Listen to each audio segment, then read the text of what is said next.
Rob Delaney has been making people laugh for years, but the comedian's real life has played out more like a tragedy, including having to suffer through a parent's worst nightmare. Rob Delaney's difficulties didn't start in adulthood. In fact, his childhood was marred with issues big and small, one of the most notable being the divorce of his parents when he was 14 years old.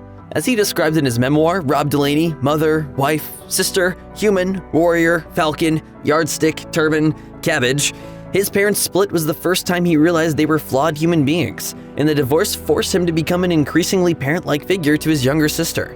But even before his parents' divorce, Delaney suffered from an uncomfortable medical ailment. He addressed the issue in a 2011 op-ed for Vice, writing, "When I was 9, my pediatrician suggested that my bedwetting persisted because I was a deep sleeper, and that the condition would ultimately resolve itself. Unfortunately, that didn't happen, and Delaney continued wetting the bed until he was 25 years old. He went on to confess, "I probably would have stopped at around 12, but that's when I was introduced to alcohol." This tacked on another 13 years of waking up wrapped in the soaked sheets of beds across the United States, Canada, and France. The life of a stand-up comic may seem fun and at times even glamorous, but it can be a trial by fire that may never lead to a bigger career. Delaney first began his comedy career back in 2002, but he got his start in musical theater, appearing in a national production of Camelot before heading to New York for The Sound of Music. In 2001, he went west to pursue acting on TV and in film, but it wasn't the meteoric rise to stardom he hoped for. In a 2013 interview with The Independent, he said, "I was doing odd jobs, working in a warehouse and catering, because I wasn't making a living acting." Eventually, Delaney went the stand-up route, where his penchant for lowbrow laughs and taboo subjects could make audiences cringe as much as laugh. But where similarly edgy comics like Richard Pryor, Sarah Silverman, and George Carlin all became popular thanks to their provocative humor, Delaney floundered. It wasn't until the late 2000s that he earned widespread notice, and it was for, of all things, his Twitter account, which earned him the title of funniest man on the internet in 2012. Yeah, I just enjoy the pressure of having to think up funny things, all day. Delaney picked up his first drink when he was just 12 years old and found himself consumed by alcohol for a large portion of his young adult life. To his credit, he's always been open about his struggles and even wrote extensively about his battle with alcohol abuse. In his memoir, he confided, "The feeling alcohol gave me was so magical that it outweighed the night's lousier aspects, and I really looked forward to doing it again." As he described it, taking a drink made him feel whole, sort of like it elegantly completed a chemical equation of some kind. Despite the fact that his alcohol consumption was causing problems ranging from persistent bedwetting to periodic blackouts, Delaney said it became nearly impossible not to partake, writing, "I kept on drinking, through high school, through college, and then for a few more years after that. Suffice to say that alcohol and I never mixed well." As Delaney got older, his drinking got worse. He drank to the point of getting sick. He felt it gave him confidence, particularly with members of the opposite sex. Unfortunately, it also led to serious problems.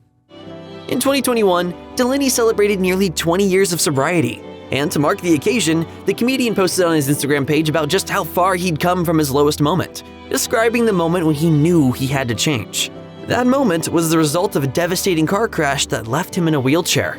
Delaney wrote, "19 years ago today, I was in jail in a wheelchair with 2 badly broken arms." The crash happened back in 2002, and as Delaney described it, he was under the influence when he drove his car into the side of a building while he was blacked out. I drove into a building, the LA Department of Water and Power by Pico and Fairfax 11 years ago. In the accident, Delaney broke both arms and suffered lacerations to his hands and knees that went down to the bone, requiring multiple extensive surgeries and lots of physical rehab. Thankfully, he was the only one injured, but it was a close call that could have been much worse. For his part, Delaney was well aware of how lucky he truly was, admitting, "It took that accident to make me realize my drinking was deadly to the world at large." Delaney has long been open about his battle with alcoholism, but his own devastating car crash wasn't the first time that he'd come face to face with the deadly potential of the disease. Some years earlier, Delaney was forced to confront the harsh realities of alcohol abuse through the loss of his uncle, his father's brother. It happened not long after Delaney returned from a trip overseas, where he was robbed at gunpoint after going on a bender. In his memoir, he shared, "When I got back from Paris, my Uncle Bert died." According to Delaney, his uncle was on a train headed to New Jersey to meet another family member when he suffered a fatal heart attack. He was just 50 years old at the time of his death.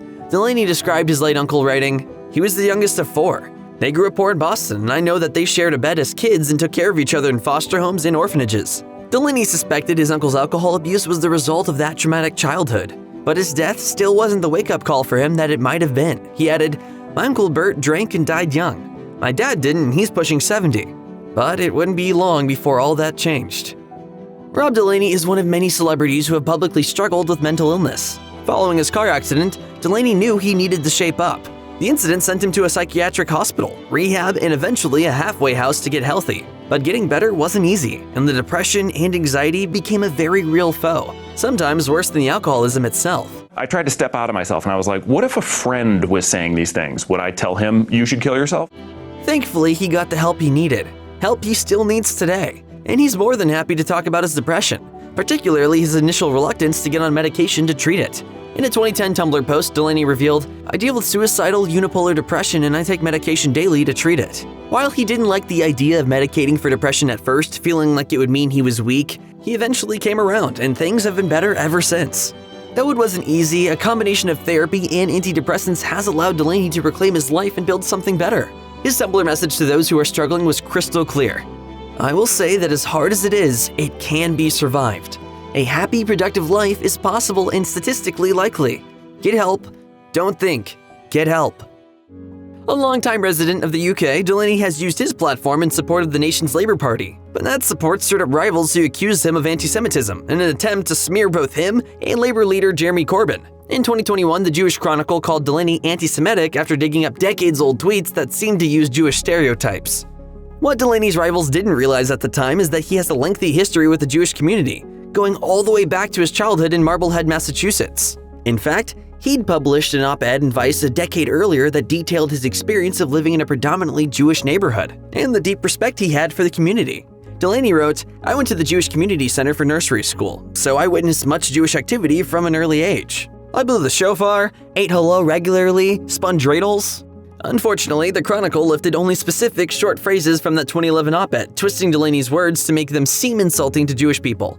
In 2023, Delaney again drew ire after his swift criticism of Israel's attack on Gaza, which he said amounted to genocide, was detailed in a Guardian guest column. He made it clear, however, that it was his empathy for Palestinians and the treatment they faced at the hands of the Israeli government, and not a dislike of Jewish people that drew his condemnation.